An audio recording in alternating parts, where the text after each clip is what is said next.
Kalau orang nggak pernah mengalami failure, ya itu artinya orang itu nggak pernah mencoba. Itu artinya orang itu berada di zona nyaman.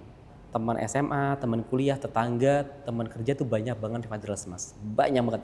Dan most of case studies di buku ini itu adalah kisah nyata dari teman saya yang saya anonimkan.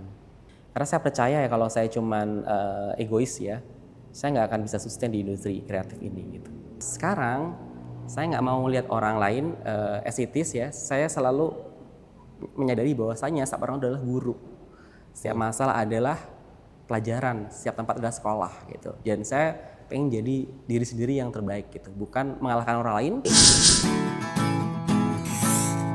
Assalamualaikum warahmatullahi wabarakatuh. Selamat pagi, siang, sore, malam, kapanpun kalian nyimak video ini, obrolan ini. Balik lagi bareng gue Ali di Ngobrolin Hidup. Dan kali ini kita kedatangan tamu. Gue sebagai seorang yang suka membaca dan penulis juga sangat luar biasa, kedatangan seorang storyteller yang sudah menulis lebih dari 100 buku. Ini bukan hiperbola ya, literally lebih dari 100 buku. Baik menulis sendiri maupun sebagai ghostwriter juga maupun co-author juga ya. Ada Mas Agung Setiowibowo, apa kabar Mas Agung? Terima kasih Mas Ali, kabar baik Mas. Terima kasih banget sudah meluangkan waktunya ke sini. Habis ini masih ada acara lagi, masih ngisi acara lagi. Tapi akhirnya alhamdulillah kesampaian juga ketemu Mas Agung lagi. Udah lama, kita udah 7 tahun. 7 tahun lalu ya, 2018. Waktu itu ada acara di Simatupang kalau nggak salah. Yeah. Jadi sudah selama itu kita nggak physically ketemu. Tetapi ini dari buku, ini salah satu buku ini buku Mas Agung sendiri ya, The Calling. Iya, benar. Ya, rahasia menyadari apa yang benar-benar Anda dan Tuhan inginkan. Ini soal menemukan tujuan hidup, soal self discovery. Ini buku juga yang beberapa bulan yang lalu publish dan kita sempat bicara ngobrol juga di sini juga di podcast ini juga sama co-authornya dengan Pak David Wongso, Tanpa Ayah Tanpa Arah, ini Mas Agung juga. Jadi saya sekarang udah dapat tanda tangan dari kedua penulisnya, alhamdulillah.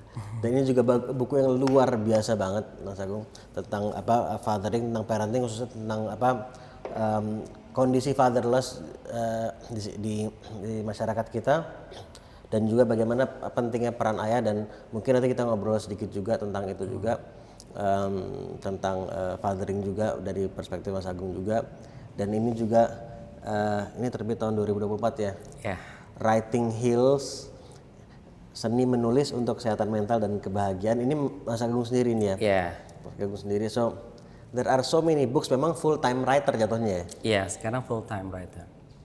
Kalau dulu sebelum full time writer apa jadi kesehariannya? Kesehariannya saya employee ya, atau karyawan. Saya kerja itu mulai 2012 dan terakhir jadi karyawan itu 2023 akhir, atau 11 tahun di 11 tempat. 11 tahun di 11 tempat. Gue teloncat sejati pokoknya. Oke. Kenapa sampai pindah-pindah gitu? Sampai sebegitunya maksudnya pindahnya? Karena merasa kayak nggak cocok sih, nggak cocok. Dapat itu belum menemukan passion, belum nggak tahu maunya apa. Puncaknya saya memutuskan ngambil career break atau sabbatical selama setahun penuh. 2016. Jadi 2015 saya lulus S2 dari UI waktu itu. And then saya merasa kayak stres ya, kayak almost depression gitu kan. Saya nggak tahu apa tujuan hidup saya. Apa sih sukses itu, bahagia itu apa sih? Akhirnya saya 2016 itu saya full time sabbatical or career break. Saya traveling keliling Indonesia, saya baca ribuan buku, ketemu ratusan orang dari berbagai latar belakang untuk mencari tahu bagaimana mereka itu menemukan big why-nya, menemukan calling-nya. Akhirnya lah terbit buku ini. The Calling ini salah satu produk dari saya sabbatical selama setahun gitu, Mas. Dan waktu sebelum sabbatical itu yang sampai pindah-pindah itu, sebetulnya kalau diingat-ingat kembali, yang Mas Agung cari sebenarnya apa di masa itu sampai akhirnya pindah-pindah? What were you searching gitu? Yang saya cari itu tentunya sukses ya. Tapi ternyata setelah saya belajar ilmu psikologi ya, yang saya rasa itu salah gitu ya. Jadi dulu saya merasa sukses itu adalah fame, fortune, power. Jadi out self kan. Setelah saya sabbatical, saya nyadarin ya ternyata Sukses itu dimulai dari happiness dan itu inside out. Jadi dari dalam diri. Itu kenapa selama saya sabbatical atau career break selama setahun, saya nyobain ratusan self assessment, Mas. Dari yang scientific, nggak scientific maupun yang pseudoscience. Name it lah, fisionomi, enneagram, palmistry, Gallup assessment, Harrison assessment, sidik jari, MBTI di ISG dan sebagainya, semua saya cobain untuk tahu apa sih strength aku, apa sih weakness aku, apa sih calling aku. Pokoknya yang benar-benar drama. Bahkan saya ke ahli ruqyah ya untuk mengetahui apakah di dalam diri saya ada jin atau enggak. Ternyata enggak gitu. Pokoknya 2016 tuh kayak benar-benar mengubah hidup saya sih, dari yang awalnya kayak ambisius banget, jadi sekarang lebih down to earth ya. Bukan berarti saya pasrah, bukan, tapi lebih ke flow sekarang saya. Seperti itu. Dan apa momen saat mungkin apakah saat sabbatical tadi selama setahun itu, tapi ada momen tertentu yang tadi bahkan Mas Agung bilang sudah kayak mendekati depression bahkan tadi mungkin. Tapi ada nggak satu spesifik momen, mungkin nggak satu, mungkin kejadiannya beberapa gitu, tapi kayak titik turning point itu ada kejadian tertentu nggak yang mulai mengubah cara pandang Mas Agung melihat sukses tadi sampai akhirnya bisa bilang oh ternyata itu inside out dan seterusnya? Ada. Nah, tapi kalau boleh saya jawab, itu jawabannya tuh sebenarnya berakar dari sebelum saya sabbatical atau career break. Jadi saya tuh dulu ketika kuliah, saya pengen jadi cita-citanya ya Mas ya, pengen jadi profesor sebelum 40 tahun di bidang hubungan internasional. Gitu. Jadi long story short, 2015 akhir saya pengen ambil S3 di Amerika gitu kan, long story short ya. Saya sabari kayak bikin riset ya. Waktu itu di CSIS Tanah Abang, saya ingat banget. Saya sabari itu di perpustakaan untuk bikin proposal riset. Jadi S3 di Amerika gitu ya, di bidang hubungan internasional gitu. Cuman lagi-lagi ya, itu kayak turning point ya. Hal yang dulu saya impikan setengah mati, ternyata ketika saya pengen ngejar itu kayak saya kehilangan rasa, kehilangan meaning. Disitulah hati saya terasa hancur, saya merasa gagal, saya merasa worthless ya, saya merasa jadi debu lah.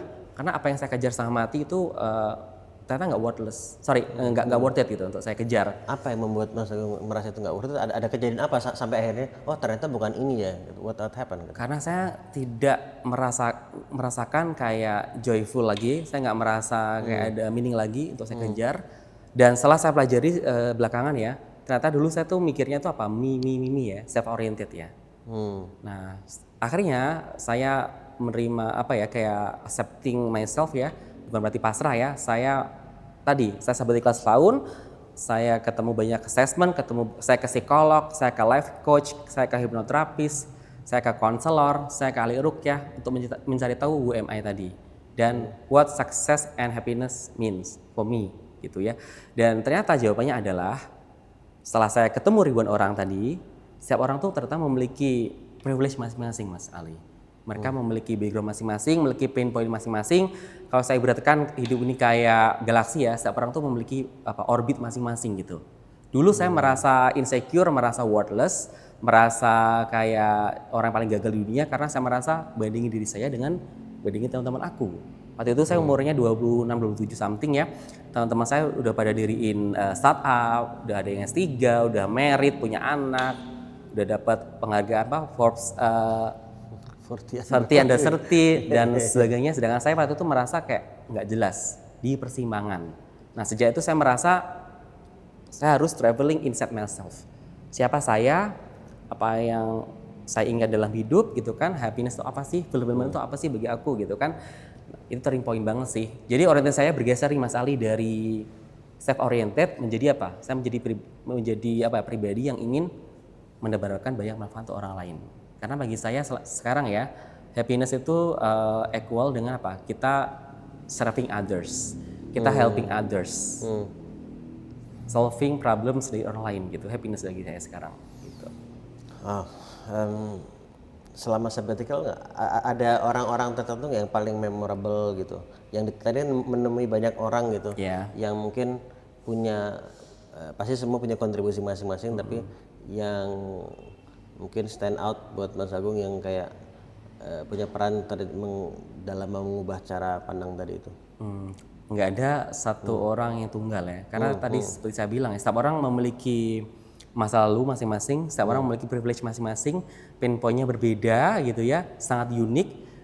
Ya itulah gara-gara saya dulu yang awalnya hampir depresi, gara-gara saya awalnya tuh mengidolakan seseorang, ternyata setelah saya pelajarin, saya ketemu one on one seperti ini ya, ternyata memang masa lalunya tuh dia mendukung apa ya, life track-nya atau life path-nya. Itu kenapa sekarang saya nggak mau lihat orang lain as it is ya, saya selalu menyadari bahwasanya setiap orang adalah guru, setiap masalah adalah pelajaran, setiap tempat adalah sekolah gitu. Dan saya pengen jadi diri sendiri yang terbaik gitu, bukan mengalahkan orang lain, tapi mengalahkan musuh terbesar diri saya itu ego atau hawa nafsu saya gitu, Mas Ali. Jadi bukan orang tertentu, tapi dari sekian banyak orang, Mas Agung mulai menemukan kayak benang merahnya, Iya, ada pola benang yang sama merahnya gitu. benar. Oh ternyata kok hampir semuanya kok perspektifnya seperti itu Iya, ya. Jadi benar. Oke.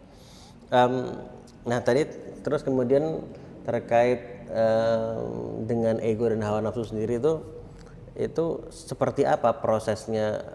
Oke, ternyata yang harus gue mungkin dibilang musuh, mungkin juga bukan musuh, tapi harus gue kelola dengan lebih baik, itu adalah si ego dan hawa nafsu ini gitu kan. Dari adanya kesadaran itu kemudian bagaimana prosesnya kan, Mas Agung tadi juga ya belajar banyak, membaca banyak, nanya sama banyak orang. Pengalamannya seperti apa agar bisa lebih baik mengelola si ego dan nafsu ini? Sejujurnya saya belajar tasawuf ya Mas Ali. Saya dulu di boarding school ya, di pesantren 5 tahun sebelum saya merantau ke Jakarta. Jadi di pesantren yang basisnya tasawuf itu saya belajar arti hidup ya, arti bahagia itu apa sih. Saya dan teman-teman santri lainnya diajarkan untuk apa? Untuk bersyukur ya, untuk mengalahkan musuh terbesar kita adalah hawa nafsu gitu ya. Tapi ya setelah saya merantau ya kuliah, saya quote-unquote kayak meninggalkan ajaran kiai saya gitu ya. Makanya saya sempat almost depression ya.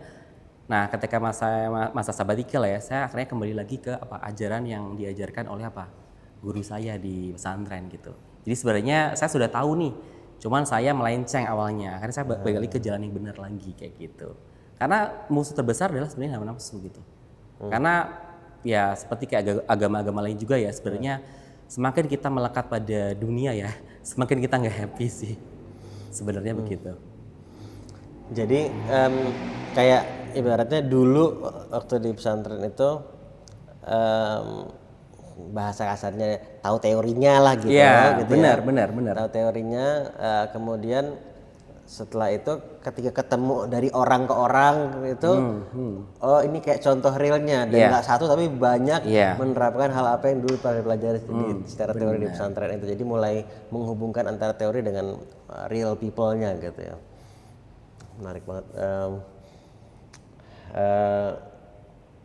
Gini, dan kemudian kan sekarang nulis ini udah 100 buku lebih. Itu awal mulanya, bahkan nggak cuma buku, di LinkedIn juga udah sekarang berapa 61.000 followers di LinkedIn juga, dengan produktif sekali menulis di LinkedIn juga. Dan menulisnya itu bukan asal nulis, yang berkualitas gitu. Itu yang menurut saya luar biasa.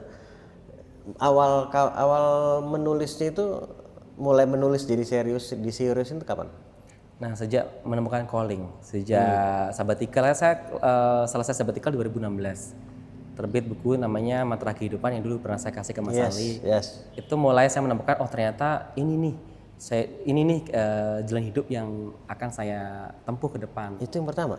Bukan, itu yang ke-8 Tapi itu awal-awal lah ya. Awal-awal mulai yakin, karena awalnya kan saya kan nulis buku secara indie ya, beberapa sama teman-teman bareng-bareng, biasalah anak-anak mahasiswa gitu ya.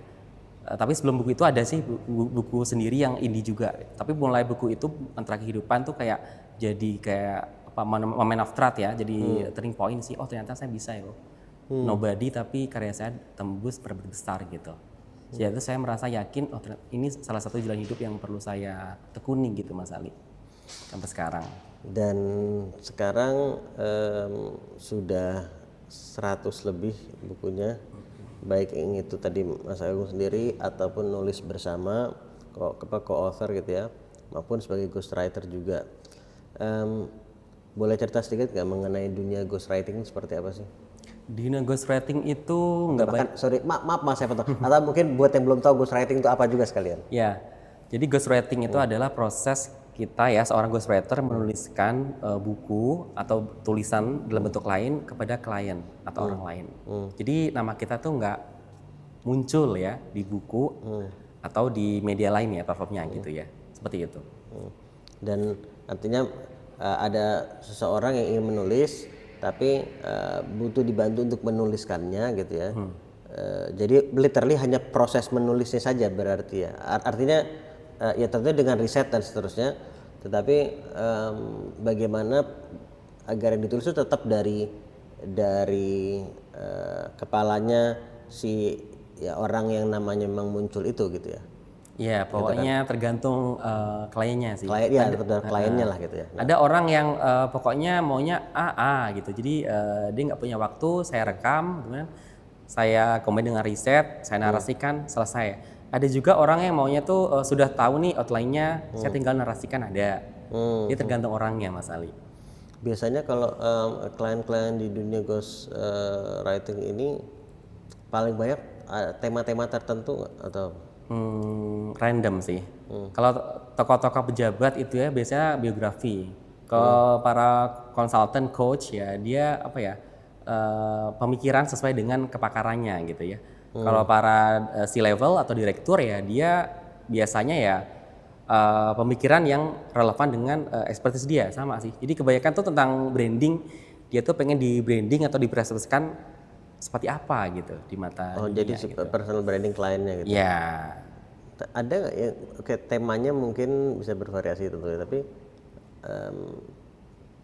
si kliennya ini paling banyak dari bidang apa atau sektor apa atau dunia apa gitu, mostly lah gitu. Ya, sebenarnya A to Z, cuman belakangan saya kebanyakan tentang HR, manajemen sama bisnis. Oke. Karena memang dulu background saya kan HR consultant ya, dan juga manajemen consultant, jadi kebanyakan mereka tentang itu Mas Ali.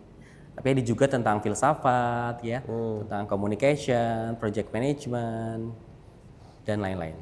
Jadi bisa dibilang meskipun dulu pindah ikut loncat tadi, tapi jadi punya ya meskipun di permukaan tadi jadi punya insight juga di terkait berbagai macam bidang yang berbeda-beda gitu ya.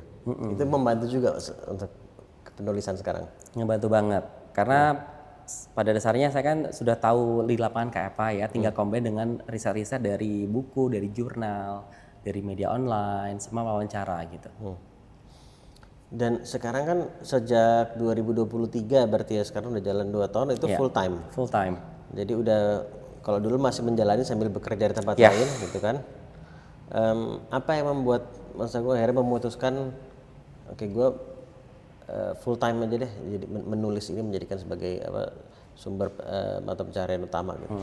Awalnya saya juga ragu ya, kan awalnya itu saya sebenarnya kena layoff sih. Di 2023 akhir saya kena layoff jadi dari salah satu perusahaan skincare dari USA gitu ya. Dadakan banget kan perusahaannya restructuring ya, merugi gitu ya. Akhirnya saya ya namanya juga jobless ya. Tapi ketika banyak orang lain tuh jobless itu kayak hopeless gitu ya, saya sudah tahu mau ngapain.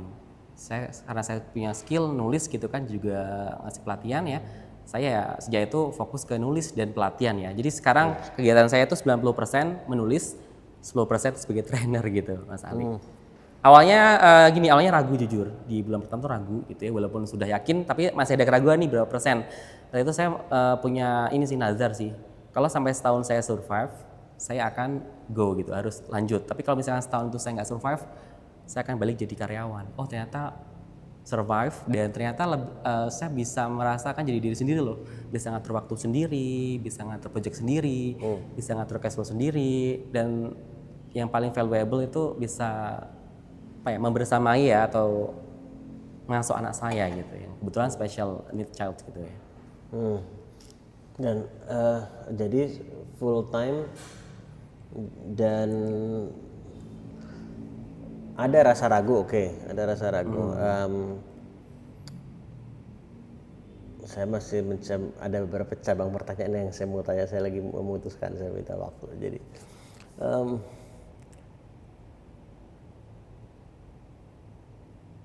ketika Mas, mungkin mundur lagi sedikit kayak gini. Jadi, oke, ingin full time writing, gitu ya. Dan di saat itu emang sudah menulis banyak, gitu ya kan, sudah menulis banyak. Cuman waktu yang dicurahkan tentunya masih tidak sebanyak ketika full time, pastilah gitu kan. Benar-benar. Nah, tetapi apakah sejak dulu emang juga suka menulis gitu, atau ketemunya baru di 2015-2016 itu kesukaannya sama menulis itu? Sejujurnya buku pertama saya itu terbit jauh sebelum saya kuliah. Jadi buku saya itu terbit secara indie itu di tahun 2008. Saya lulus SMA 2007, kemudian saya mengabdi di pesantren saya itu selama setahun. Jadi buku pertama saya itu saya dedikasikan ke adik-adik kelas saya, santri di pesantren saya gitu. Nah sejak itu ketika saya kuliah, saya nulis bareng-bareng sama teman-teman nih, antologi lah biasa. Satu buku ada 10 orang, 5 orang. Nah turning point-nya adalah terbit buku 2016 akhir ya, tentang jurusan HI gitu itu. Saya itu jadi semakin pede, semakin happy ya ternyata kalau nulis buku tuh seneng gitu ya. Apalagi 2017 ada terbit buku Mantra Kehidupan nih yang pertama kalinya pecah telur di Gramedia. Nah, ya itu mulai saya menjadikan menulis itu yang awalnya hobi jadi passion, sekarang jadi calling gitu. Jadi sudah sejak SMA. Iya SMA, benar SMA. Dan waktu SMA pun memang sudah menyukai yang namanya menulis itu. Tidak suka menulis sebenarnya, tapi lebih suka membaca buku. Tapi ketika saya lulus SMA, saya menulis buku. Awalnya cuman pembaca aja, bukan penulis awalnya. Tapi karena saya lihat salah satu guru saya di SMA gitu ya, yang dia penulis, saya kagum, oh kayaknya keren ya, nulis buku keren ya gitu. Sejak itu saya mulai jadikan guru saya jadi salah satu inspirasi saya untuk menulis itu, Mas.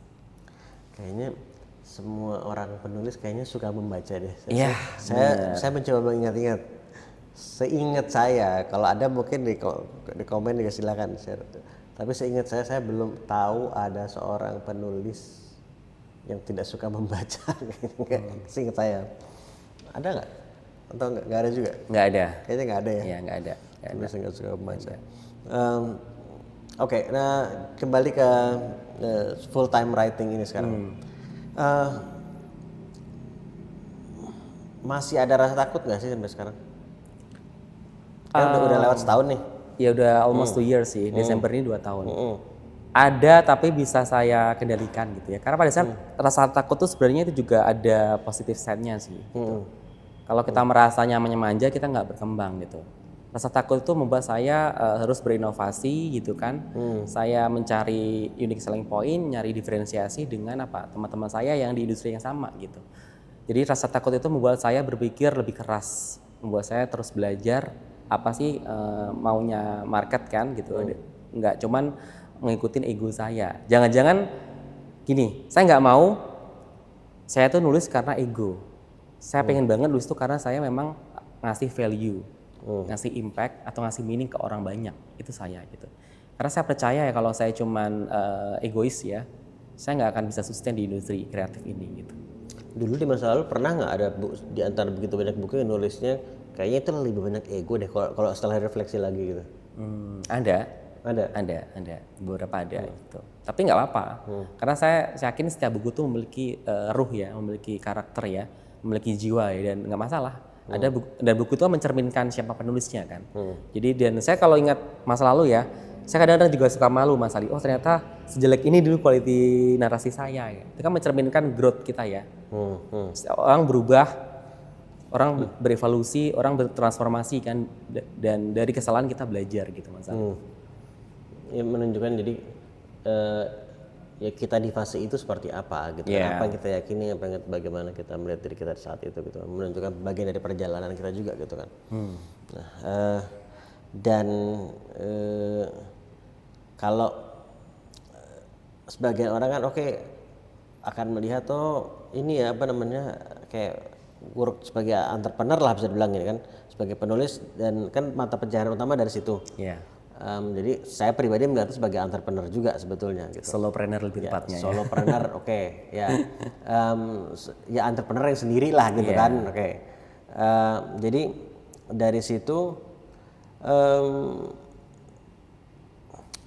ketika yang lain mungkin aku pengen deh jadi entrepreneur, jadi punya kebebasan gitu kan. Tapi di sisi lain kan juga datang dengan tantangan yang berbeda gitu ya. Artinya paling tidak ya dari pandangan saya, correct me if I'm wrong, kita perlu punya kemampuan untuk mengelola diri jauh lebih baik gitu. Karena nggak ada, ya kasarnya nggak ada konsekuensi dari orang lain. Konsekuensi ada sih kalau kita nggak berhasil gitu ya, kalau kita nggak manage diri kita dengan baik. Tapi kan masing-masing punya tantangannya nih. Apa yang paling terasa perbedaannya ketika bertransisi dari bekerja sebagai karyawan gitu ya, terus ketika sekarang full time gitu, tantangannya yang paling terasa berbeda apa? How we manage our energy, gitu. Nah dulu saya berpikir ya, yang paling penting itu adalah mengelola waktu. Kan setiap orang mengelola waktu 24 jam sehari ya. Ternyata saya pribadi ya belajar dari banyak tokoh-tokoh juga ya, nggak cuma masalah waktu, tapi juga gimana cara kita mengelola energi. Contohnya begini Mas Ali, contohnya saya ya jam 7 malam itu waktu saya tuh capek. Kalau saya paksain nulis gitu kan atau berpikir itu nggak maksimal. Makanya saya kalau malam itu biasanya riset atau membaca. Saya akan mengoptimalkan waktu saya tuh pagi ya, dari jam 4 sampai jam 12. Itu waktu paling maksimal gitu. Menulis. Selebihnya saya riset, saya editing, saya follow up klien, follow up leads kayak gitu sih. Jadi saya harus tahu nih jam-jam terbaik saya ketika energinya bagus kapan, jam-jam saya ketika saya kayak low battery kapan gitu kan. Jadi saya harus tahu nih. Karena saya selalu terbantu dengan kayak teknik Pomodoro ya gitu, pernah tahu juga ya. Jadi selalu itu sih, karena sekarang saya ke distract dengan media sosial gitu kan. Jadi walaupun saya misalkan buka laptop nih 10 jam, kalau yang 5 jamnya saya cuma scrolling ya juga itu namanya nggak produktif, tapi itu cuma sibuk namanya kan. Jadi saya harus tahu kapan stop untuk memikirkan yang lain di luar dari kerjaan. Makanya saya sekarang Pomodoro tuh teman saya nih. Jadi ketika 25 menit nih, ya udah saya fokus 5 menit break dan seterusnya kayak gitu. Jadi how we manage our energy gitu. Tapi dalam sisi mengelola waktu juga kan tetap dibutuhkan kemampuan untuk mengelola waktu dengan baik juga gitu. Di samping energy management Nah, kalau dalam konteks pengelolaan waktu seberapa berbeda juga. And how do you manage your time? How do you stay consistent and highly committed gitu dengan waktu? Ya, saya berusaha untuk memiliki ritual sih. Setiap pagi saya memiliki ritual menulis pagi hari gitu. Misalkan saya produce satu konten di LinkedIn, ya udah setiap pagi saya harus produce. Kemudian ketika itu selesai, saya nulis buku. Kalau ada klien, kalau ada project, kalau enggak ada saya nulis buku untuk diri sendiri gitu. Dan kemudian ketika anak saya bangun ya saya sambil ngawasin anak. Itu kenapa saya bilang how I manage energy kan, nggak cuma time. Karena anak saya kebetulan special needs kan, jadi itu nggak mudah untuk treat him kan, nggak mudah. Makanya pinter ngatur waktu itu nggak cukup, tapi kita juga ngatur emotion kita gitu. Makanya kalau kita belajar psikologi kan emotion kan energy in motion kan, bisa negatif bisa positif. Nah kita harus mengkondisikan apapun kondisinya, kita nggak boleh tergoda tersulut emosi negatif oleh kejadian luar. Kita harus stay calm gitu kan, stay cool ya, agar proyek-proyek kita selesai. Karena kalau kita ngikutin challenge dari luar, ya udah buyar sudah. Karena sebanyak apapun waktu ya, kalau sebagai self employed ya itu berasa kalau kitanya nggak komit, kita akan merasa leha-leha kan, punya banyak waktu. Padahal deadline dari klien kan semakin mepet nih. Jadi intinya saya tuh time blocking itu penting banget gitu ya, time blocking. Misalnya saya nih hari ini ke tengah kota nih, ke Jakarta. Saya tahu nih hari ini jam berapa, ngapain aja di mana saya tahu. Sampai sebulan ke depan saya tahu. Kapan aja saya harus keluar rumah, kapan saya harus ngisi acara, kapan saya harus family time, kapan harus rekreasi gitu ya. Penting banget. Dan itu gimana atau apa cara-cara tertentu mungkin dari orang-orang bisa berbeda-beda, tapi untuk Mas Agung sendiri gimana cara Mas Agung untuk tadi bisa mengelola energi dan emotion tadi itu ya, karena tadi emotion kita bicara energy in motion. Kalau tadi kan mengelola energi yang tadi Mas Agung sampaikan konteksnya tahu kapan, karena menulis tuh butuh energi lebih gitu kan, jadi gue tempatkan di pagi gitu kan gitu kan. Yeah. Nah tapi juga kalau dalam konteks gimana dalam waktu yang sudah di blok tadi itu energi kita tuh tetap oke, kayak misalnya dengan anak mungkin abis nulis kan juga capek gitu kan. Capek. Nah tapi terus kemudian dengan anak itu juga butuh energi yang nggak sedikit juga gitu kan. Dan ada nggak cara-cara tertentu atau teknik tertentu atau prinsip tertentu yang Mas Agung pegang gitu ya dan terapkan untuk bisa mengelola emotion tadi biar tetap calm, tetap cool gitu. Oke. Kalau saya biasanya simpel saja, saya tidur cukup dan saya sabari olahraga dan saya family time imbang sih. Jadi saya nggak cuma melulu pekerjaan, tapi saya juga memperhatikan sosial ya.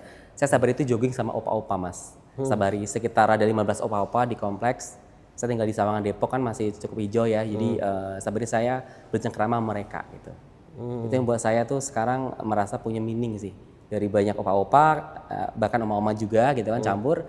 Saya mengerti dan memahami banget, menyadari arti dari hidup. Life is so short kan. Jadi saya harus memaksimalkan setiap waktu yang saya punya. Kapan waktunya olahraga, kapan waktunya ibadah, kapan waktunya main sama anak, kapan waktunya networking, kapan waktunya konten, itu semua saya kondisikan dengan sebagaimana mestinya gitu. Pernah terasa atau kok ini ya pernah terasa kayak kok kayak abis ini gue pengen deh kayak break free sebentar sama dari apa jadwal gitu dalam tanda kutip gitu. Jadi kayak break free, jadi ada ya let's see what happen gitu, atau emang terjadwal semuanya gitu.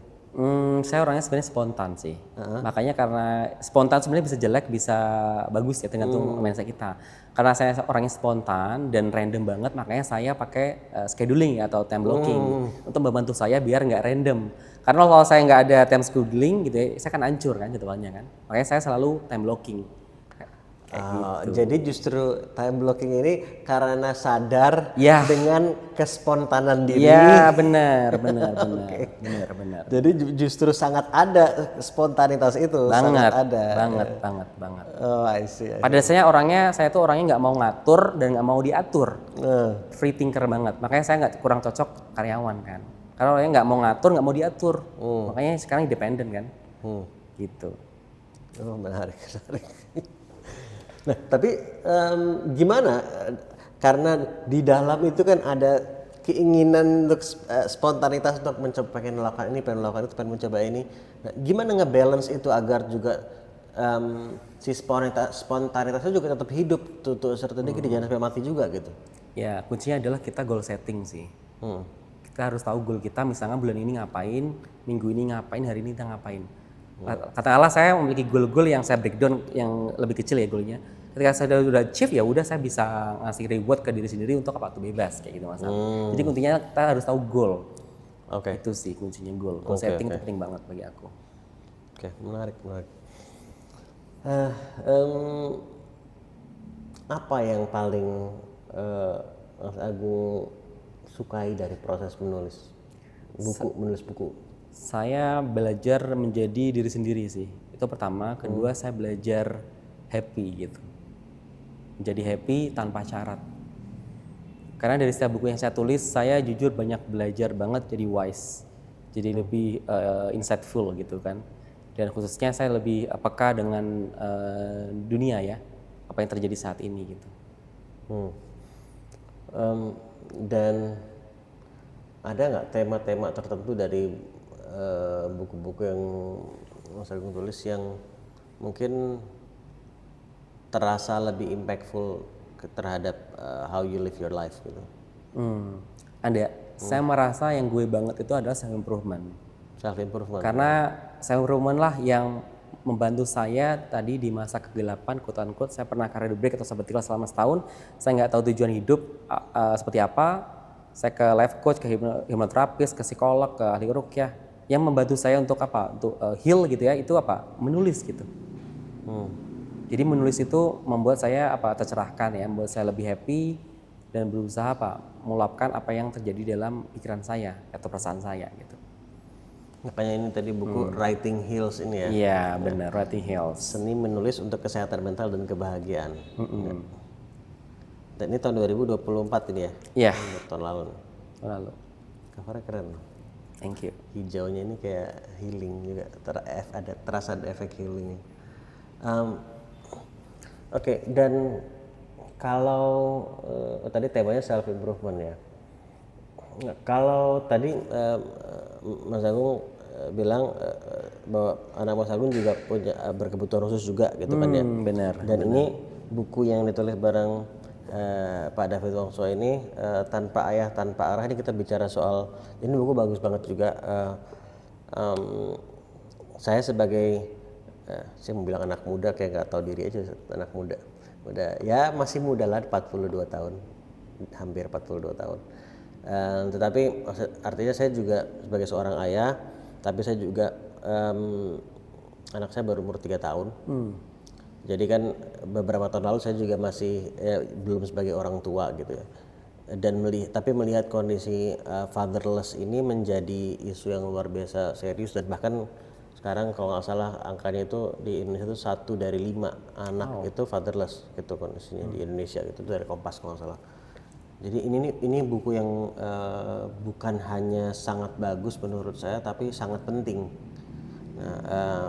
Nah kemudian tadi nyambung sama ketika tadi Mas Agung bilang anak pun juga ada special needs juga. Yeah. Apakah buku ini juga ada emotional connection yang berbeda dibandingkan buku yang lain gitu? Oke. Sejujurnya buku ini memang sangat relate dengan kehidupan saya karena saya tumbuh to some extent dengan fatherless juga sih kondisinya to some extent.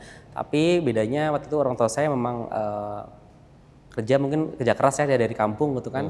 Saya nggak mau menyalahkan orang tua saya atau bapak saya karena memang fatherlessnya waktu itu memang karena keadaan, bukan karena disengaja pengen buruk, bukan. Tapi personally buku ini sangat-sangat resonate dengan diri saya karena teman SMA, teman kuliah, tetangga, teman kerja tuh banyak banget di fatherless Mas. Banyak banget. Dan most of case studies di buku ini itu adalah kisah nyata dari teman saya yang saya anonimkan.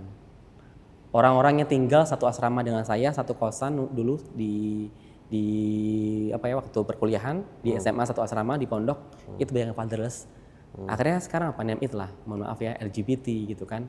Kemudian ada crime, ada sexual harassment gitu kan, macam-macam semua akarnya fatherless.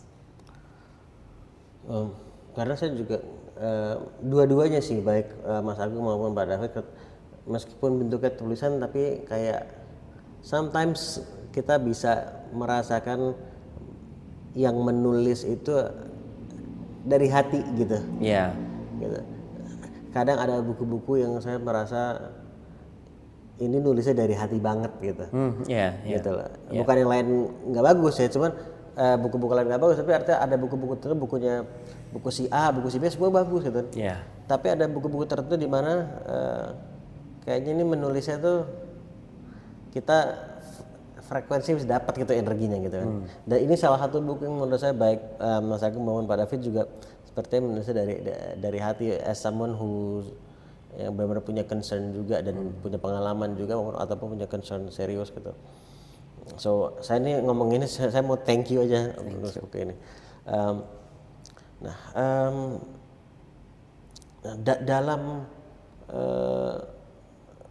Dalam kaitannya dengan fathering sekarang sebagai seorang ayah seperti apa dari pengalaman dulu gitu ya, dan mungkin menulis buku ini mungkin banyak ngobrol bareng Pak David juga gitu kan.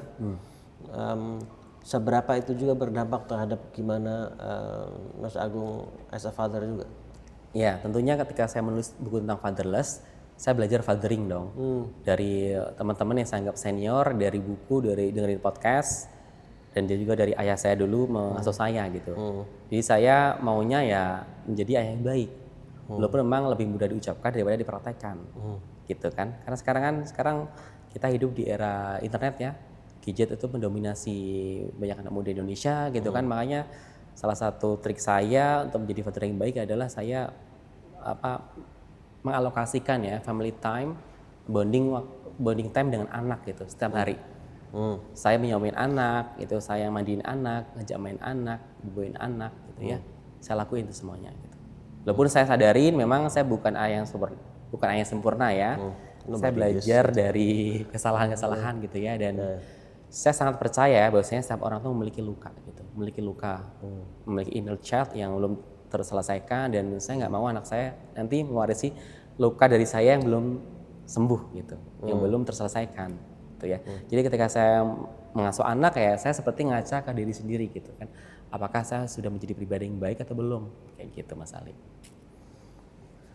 Untuk Mas Agung sendiri, apa mungkin ya nggak satu sih, cuman beberapa hal mungkin paling nggak satu gitu yang Mas Agung rasa masih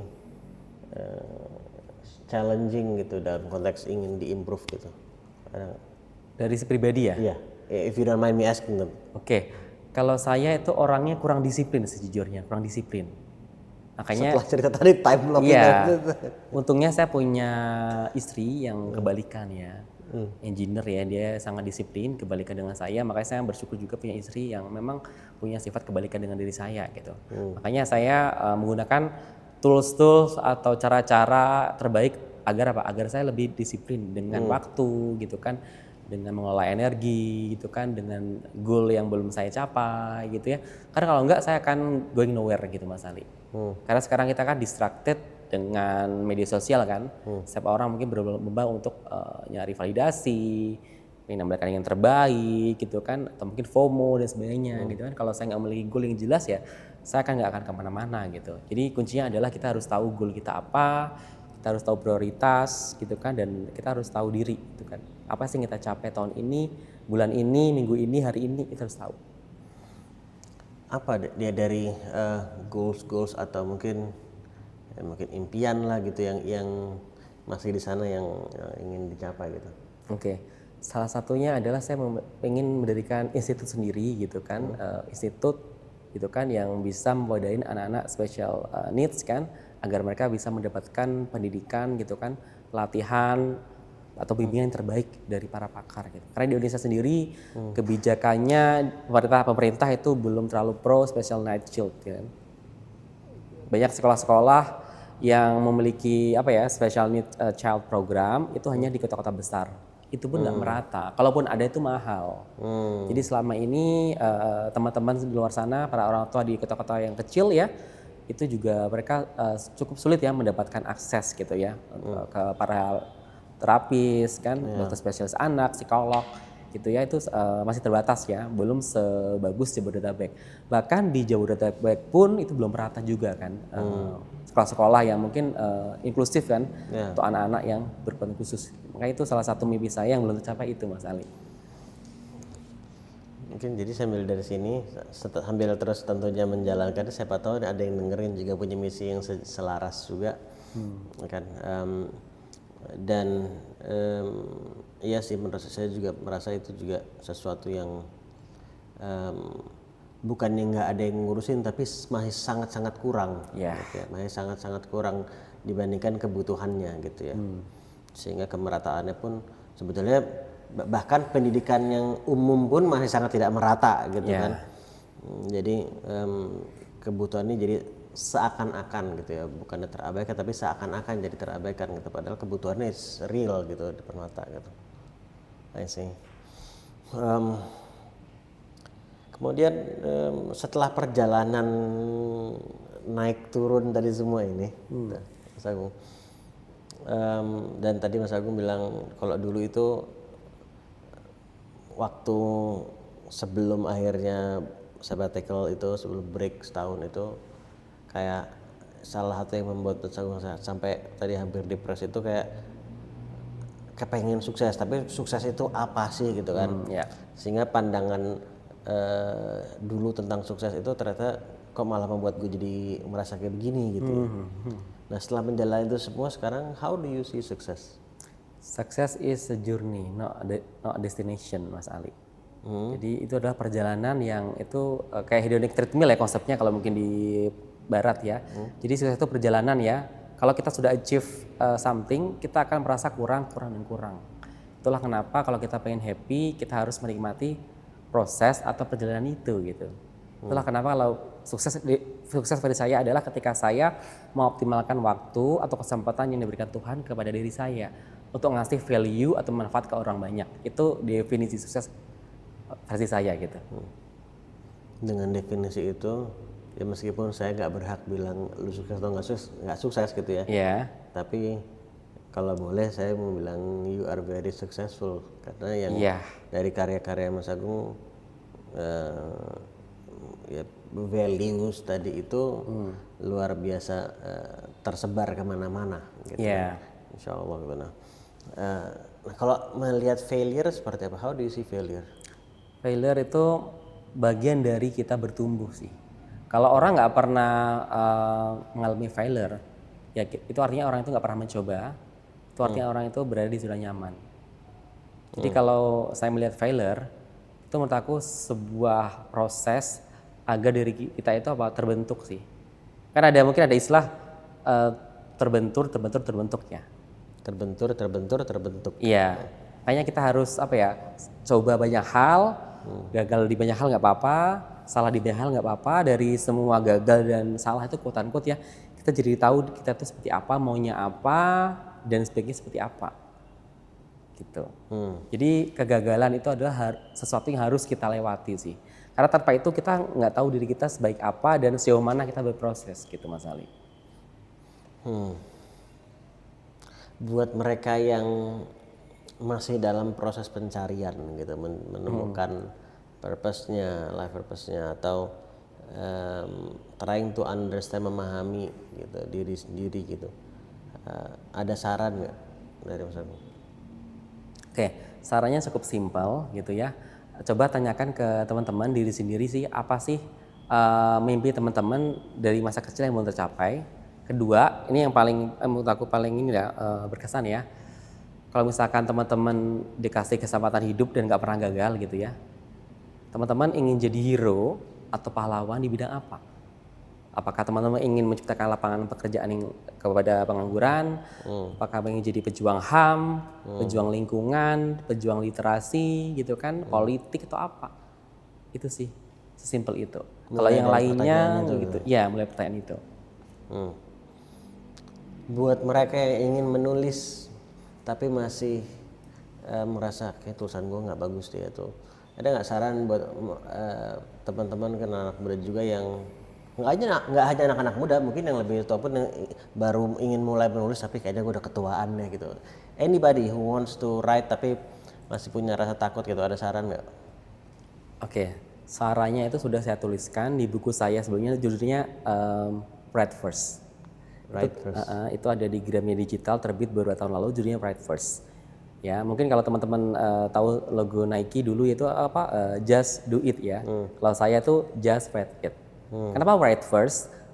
Karena kebanyakan orang itu overthinking gitu kan. Ketika menulis dia sambil judging, ketika nulis dia sambil mengkritisi, ketika menulis sambil menghakimi. Karena apa? Nggak pernah jadi. Makanya formulanya kalau mau cepat adalah write first. Tulis saja dulu, ngeditnya belakangan aja gitu. Jadi ketika kita nulis, tulis saja, nggak usah kita judge, nggak usah kita kritisi, nggak usah kita hakimi. Ada nanti waktunya kita editing kok gitu. Jadi tulis saja dulu, jangan banyak overthinking. Itu sih Mas Ali. Dan kalau pengen cepat teman-teman, tulis apa yang teman-teman sukai. Kenapa yang disukai? Karena ketika kita suka, waktu berlalu pun kita merasa nggak capek. Kemudian tulis apa yang kita kuasai.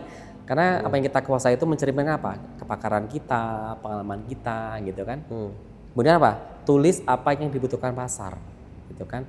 Kenapa? Karena pada dasarnya penulis kan ingin karyanya dibaca banyak orang ya. Kalau karya kita tuh nggak ada value-nya ya siapa yang membaca? Itulah gunanya seorang penulis itu adalah harus menjadi seorang researcher yang baik kan. Kita harus bisa memvalidasi apakah idenya itu memang lagi dibutuhkan, apakah idenya itu jadi solusi kepada orang banyak gitu kan. Kemudian tulislah sesuai dengan apa yang teman-teman perjuangkan. Itu berkaitan dengan misi sih teman-teman. Teman-teman pengen jadi hero di bidang apa gitu kan. Jadi kalau bisa itu irisan dari beberapa hal tadi teman-teman. Gitu. Yang kita suka, yang kita kuasain, yang dibutuhkan pasar dan sesuai dengan apa yang kita perjuangkan gitu. Tapi kalau yang dibutuhkan pasar itu in a way semua pasti ada pasarnya walaupun sedikit gitu. Ya, Iya nggak sih? benar. Jadi artinya maksud saya gini, saya lagi berpikir dari kacamata yang tadi yang baru mau mulai menulis gitu ya. Gue sukanya menulis ini, gue punya keahlian di bidang ini gitu, dan gue ingin memperjuangkan itu gitu, ini gitu juga gitu. Tapi pasarnya butuh nggak ya gitu, banyak nggak ya gitu. Kalau misalnya mungkin ada tapi sedikit gitu, tetap aja tulis aja gitu kan. Tetap tulis saja, karena kita nggak pernah tahu buku itu akan mengantarkan teman-teman kemana. Itu sih. Terus tadi Mas Agung bilang tulis aja dulu, jangan terlalu banyak overthinking gitu. Yes. Nah, ada nggak dari pengalaman Mas Agung sendiri tentang tadi kan self improvement salah satu tema yang sangat disukai gitu. Mungkin saran-saran untuk teman-teman yang emang banyak overthinking itu sendiri, nggak hanya dalam konteks menulis tapi just overthinking in general gitu. Sedikit banyak kita semua pasti ada kalanya begitulah ya. Tapi ada nggak hal tertentu yang misalnya Mas Agung lakukan untuk menyadari ini gue lagi overthinking dan untuk bisa meredam itu? Maksudnya tipsnya ya? Iya. Tipsnya adalah kita rehat sejenak deh. Rehat sejenak, bisa kita traveling atau kita ngobrol sama orang-orang yang memang ingin kita jadikan mentor sih. Kalau kita pengen lebih bagus lagi ngobrol ke psikolog. Itu sih teman-teman. Karena saya sudah ngalami semua ya, saya ke psikolog, saya ke life coach, ke hipnoterapis, ke konselor, ke ahli ruqyah bahkan ketika saya memang lagi burnout gitu kan. Overthinking itu sebenarnya normal kok teman-teman. Asalkan teman-teman tahu cara menghandle-nya gitu. Mas Agung, sebelum kita tutup nih, ada nggak? Saya selalu tanya ini sih ke semua tamu. Hal penting yang menurut Mas Agung itu perlu disampaikan, tapi belum tersampaikan karena saya belum nanya. Apa ya? Gini, jadi salah satu mimpi saya yang belum tercapai itu adalah saya ingin membuat buku yang itu bisa diterima pasar global, yang bisa mengangkat the diversity of Indonesia gitu. Kenapa? Karena selama ini kalau kita baca-baca buku-buku yang laris ya, kebanyakan nulis itu orang Amerika, orang China, orang India. Indonesia kan negara dengan penduduk yang terbesar keempat ya, kalau nggak salah di dunia ya populasinya. Tapi kita kekurangan narator, kita kekurangan storyteller gitu kan. Makanya sekarang saya lagi sedang nulis buku tentang buku fiksi ya, tentang yang menggabungkan antara minat saya di bidang psikologi, culture gitu ya, sama filsafat. Saya ingin memberitahu dunia bahwasanya halo, Indonesia ini diverse banget loh, dan setiap etnis itu memiliki memiliki tradisi, memiliki filosofi gitu kan, dan memiliki pemikiran yang unik, yang tapi itu universal, bisa diadopsi oleh warga dunia gitu. Itu salah satu mimpi saya yang belum tercapai dan saat ini sedang saya tulis Mas Ali, menggabungkan antara passion saya di bidang filsafat gitu kan, culture sama positive psychology gitu. Wow. Thank you so much, dan mudah-mudahan ini segera terrealisasi. Kita menunggu kalau gitu karyanya. Menulis sendiri atau Sendiri ya. Rencana 2026, 2025? Ini salah satu mungkin akan jadi masterpiece saya, jadi saya nggak mau terburu-buru, bisa setahun, bisa 2 tahun, saya nggak tahu nanti. Karena ini fiksi ya, jadi tergantung saya nanti seberapa yakin, seberapa mood, dan seberapa ready untuk publish. Karena saya belum pernah nulis novel sebelumnya, saya semuanya non-fiksi gitu. Ini pilot project saya yang fiksi, yang langsung di bidang yang itu gue banget nih gitu. Kita tunggu karyanya, dan insya Allah akan berdampak luas, dan nggak hanya di Indonesia aja tapi juga global, seperti apa yang tadi Mas Agung visikan. Thank you so much Mas Agung udah meluangkan waktunya di sini. Sama-sama. Terima kasih banyak. Thank you so much. Mudah-mudahan bukan yang terakhir. Kalau melihat track buku-bukunya akan terus ada insya Allah. Dan buat teman-teman juga, thank you udah nyimak sampai sini. Untuk dapetin buku-buku Mas Agung juga langsung aja, sebagian udah bisa langsung diklik di video ini, bisa kalian langsung cek ke situ. Dan yang mau reach out ke Mas Agung kemana jadinya nih? Bisa ngubungin saya melalui agungwibawa.com. Nanti akan tersedia itu kan kontak WhatsApp saya gitu. Ya, agungwibawa.com. Itu juga ada di deskripsi video ini, langsung klik di deskripsi videonya. Kemudian ada di sosial media juga. Iya, di LinkedIn, Instagram, sama Facebook. Di LinkedIn, Instagram, dan Facebook. Ya. Instagramnya tadi sudah ada di layar ya, dan LinkedIn-nya, Facebook-nya juga ada di deskripsi video ini. So langsung reach out ke Mas Agung juga, termasuk misalnya tadi ada kebutuhan untuk menulis, butuh ghostwriter juga, bisa langsung ke Mas Agung. Yang kalau kita bicara credibility dan jam terbang udah kayaknya nggak turun-turun, terbang terus. So thank you so much Mas Agung, terima kasih banyak. Thank you juga sudah nyimak sampai sini. Mudah-mudahan bermanfaat dan mudah-mudahan dimanfaatkan. Thank you. Assalamualaikum.